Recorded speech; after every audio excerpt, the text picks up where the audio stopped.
بسم الله.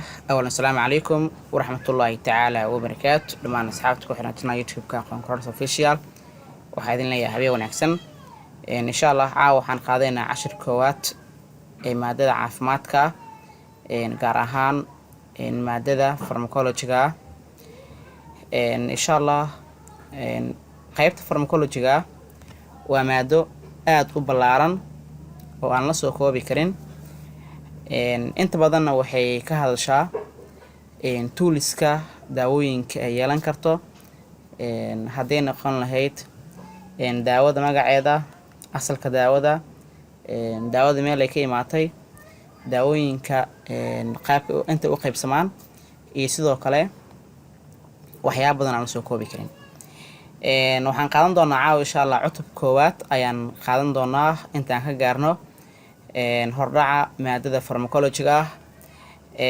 qeexitaan yar haddii aan ka bixino waa maxay farmacology waa cilmi lagu barto waxtarka waxyeelada isticmaalka iyo qiyaasta daawada macnaha farmacology ayaa waxay tahay cilmi lagu barto waxtarka waxyeelada isticmaalka iyo qiyaasta daawada ereyga farmacology wuxuu ka kooban yahay laba erey oo kala ah ereygan qoran oo farmacology ah wuxuu ka kooban yahay laba qayb oo kala ah pharmac oo macnaheedu uu yahay daawo iyo log oo macnaheedu uu yahay barasho pharmac macnaheedu waa daawo log macnaheedu waa barasho ereygan log ah farmahan ayaa waxa uu yahay suffix farmahan ayaa wuxuu u yahay suffix sababtoo ah waa gadaal degay marka ereygan pharmac macnaheedu waa daawadii oo drug name-kii ah ama daawada wax loo yaqaan asal ahaan ereyga pharmacology waa erey afka Greek ah waxaan loo yaqaanaa pharmakon oo macnaheedu uu yahay daawo erey Greek ahaan waxaa loo yaqaanaa pharmakon oo macnaheeduna waxa uu yahay waa daawo sidoo kale drug waa erey ka yimid France macnaheeduna uu yahay daawo loona aqoon jiray geedihii qalalnaay track herb ayaa loo aqoon jiray nin ku takhasusay ama soo saaray qaybta farmacology-ga qarnigii 47 oo lagu magacaabi jiray Rudolf Virchow waa shaqsigii ugu horeeyay ee sameeyay goobaha lagu barto cilmiga daawada ee loo yaqaano pharmacology oo ah barashada daawada waxaa la furay goobtaas taariikhdu markay ahayd 1847 wuxuuna u dhashay dalka Jarmalka ayuu u dhashay waa shaqsigii ugu horeeyay ee fura goob farmacology-ga ama xarun lagu barto cilmiga daawada waa 1847 ayuu furay farmacology wuxuu yeelan karaa ilaa iyo laba branch oo aad u waaweyn farmacology waxa uu leeyahay laba laamood oo waaweyn oo kala ah waxa ugu horeeyo pharmacokinetics waa qodob koowaad qodobka labaadna waxaa loo yaqaanaa thermodynamics marka labadan qayb ayaan ogaan doonaa mid kastaba shaqada ay qabato faahfaahin ayaan ka bixin doonaa qodobka koowaad waxaan ka hadli doonaa pharmacokinetics waa maxay pharmacokinetics-ka waxa uu markaas ka hadlaa waxa ay daawadu ee jirka ka qabanayso pharmacokinetics waa shaqada daawada jirka ka qabanaysa ay ka hadashaa what the body does to drug ugu horeyntii marka uu qofka uu qaato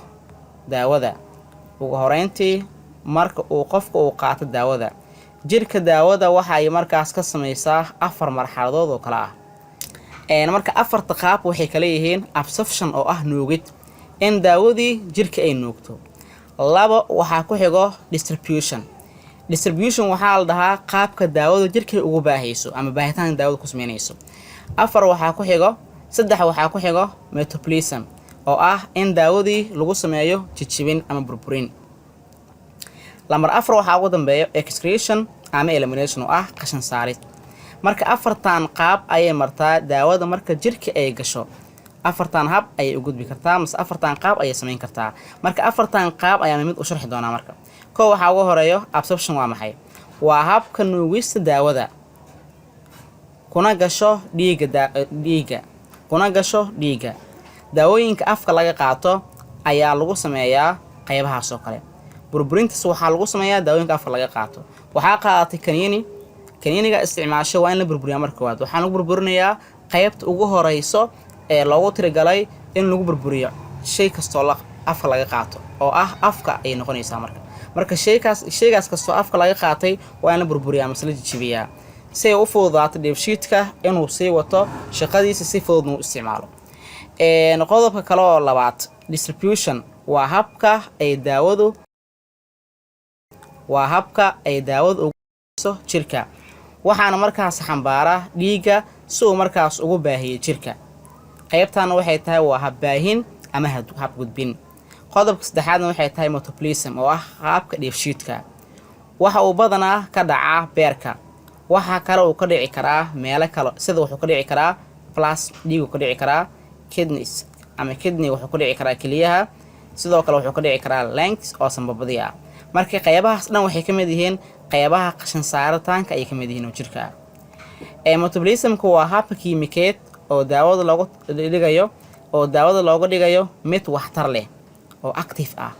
Metabolismku waa hab kiimikeed taasoo daawada looga dhigayo mid waxtar leh oo active ah oo markaasi wax u qaban karto qofka. Excretion oo ah kan u dambeeyo. Excretionka waa qashin saarid. Waxa uuna badanaa ka dhacaa keliyuhu ka dhacaa. wax walba oo la qaato waxay leeyihiin excretion. Markii wixii nadiifka ah jirka loo gudbiyo qaybaha kale oo soo haray waxaa laga sameeyaa excretion. qashin saarkan waxay ka soo baxaan ilaa iyo 5 meelood. haddii noqon lahayd in la soo saaro hawo ahaan, in ay noqdaan kaadi ahaan, inay u soo baxaan dhidid ahaan, inay noqdaan saxar ahaan. marka qaybahaas dhan ayaa waxaa ka mid ah qaybaha lagu magacaabo excretionka. waana waxyaabaha laga soo saarayo jirka ama shayada jirka uu soo nacawaayo. waa qashin saaritaanka waxa una badanaa uu ka dhacaa keliyaha. meelo kalena wuu ka dhici karaa sida waxa ka mid ah samabada. tusaale waxaa isticmaashay daawada la yiraahdo embashaliin, ama ha noqoto ayadoo kaniini ah ama ha noqoto ayadoo cirbad ah. qofkaas dhididkiisa waxa ka soo sheeray daawadii. sababtu waa maxay? daawadaas waa excretionka qashin saarka lagu sameeyo waaye. sidoo kale qofkaas neeftiisa ama hawadiisa waxaa ka soo sheeray daawadii. marka excretionka meelo badan oo ka dhici karaa xitaa qofkaasi kaadiisa waa ka dareemi kartaa inuu isticmaalay embashaliinkaas. waxaan gudbayaa qodobka labaad. waxaa inoo qoran thermodynamics. waxa uu markaas ka kooban yahay laba eray oo kala ah. waxaa ugu horeeya thermic oo daraag ah daawadii ah, iyo dynamics oo ah action ama power, actionka ama awoodda daawada ay qabanayso. kii hore wuxuu ahaa thermokinetics oo ah daawadu waxyaabaha jirka qaban karta ay ka hadlaysay. marka tanna waa maxay? waa thermodynamics. thermodynamicska micnihiisu waa waxa ay daawadu ay ku sameynayso jirka noolaha, waxyeelo ama waxtar. inay u yeelato waxyeelo ama inay u yeelato waxtar ay qaabilsan tahay waxa lagu magacaabo thermodynamics. thermodynamicska waxaa kale uu markaas ka hadlaa falalka kiimikeed ee jirka ka dhici karo marka daawada la qaato iyo meelaha ay daawada markaas tagayso iyo qaabka ay wax u qabanayso. inta waa lagu ogaan karaa. marka waxaa jira waxyaabo saameyn ku yeelan kara awoodda iyo waxtarka daawada. waxaana ka mid ah waxyaabahaasi saameynta keeni kara. waxaa ka mid ah da'da qofka age. da'da qofka saameyn badan ku keeni kartaa. haddii qofka daawo aan u qalmin la siiyo saameyn badan ku keeni kartaa. waxaa dhici karta inuu qofkan miisaankiisa uu yaraa daawo aad u badan la siiyo, qofkaas dhibaato badan keeni kartaa. daawadoo daawo kale lala qaato. daawo haddii lala qaato daawo kale waxaa dhici karta daawadaas inay lid isku yihiin oo kiimikada ka samaysanta haddii laisku daro dhibaato ay keeni karta. ayadana waa halis. qodobka kale saddexaad, kuurada daawada laga qaatay ama dosetka ama qiyaas daawada laga qaatay oo kale inay ayadana badan tahay.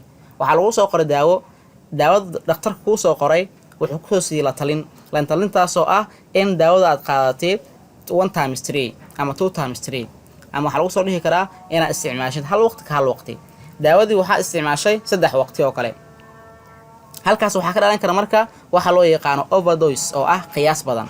marka qiyaas badan oo qaadatay waxay keeni kartaa in daawadii qofkaas in dhibaato badan soo gaarto marka qodob kale oo afraad waxaa loo yaqaanaa jinsiga qofka male ama female in daawadii loo fiiriyo jinsiyad ahaan yaa qaadan karo qof waxaa qaadan kara miisaankiisa iyo sidoo kale difaaciisa uu hooseeyo ama qof waxaa qaadanayo miisaankiisa iyo difaaciisa uu sareeyo in aydan la ogaado qaybahaas muhiim waaye sidoo kale waxaa ka mid ah nafaqadarrida qofkani malnutrition qofka nafaqadaro miyaa hayso mase waa qof iska caadi ah in loo fiiriyo sidoo kale waxaa ka mid ah daawada oo aad markaas adkaysi yeelato resistance in daawada yeelato kale ayadana waa mid halis ah ama qofka dhibaato markaas u keeni karto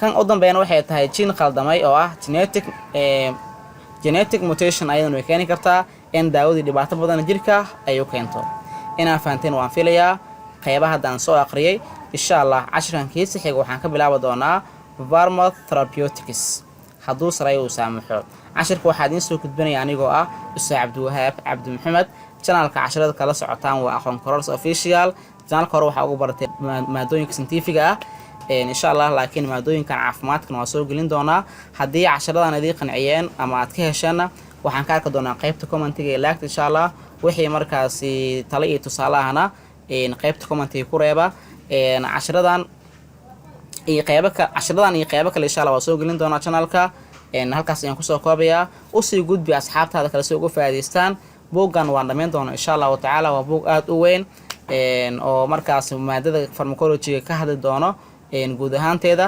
qofkii danayna inuu si gooni u bartin insha allah si gaar ah hayla soo xiriiro qaab online ah ayuu markaas ku qaadan doonaa casharada buuggan waa loo soo diri doonaa insha allahu tacaala asalaamu calaykum waraxmatullaahi tacaala wabarakaatu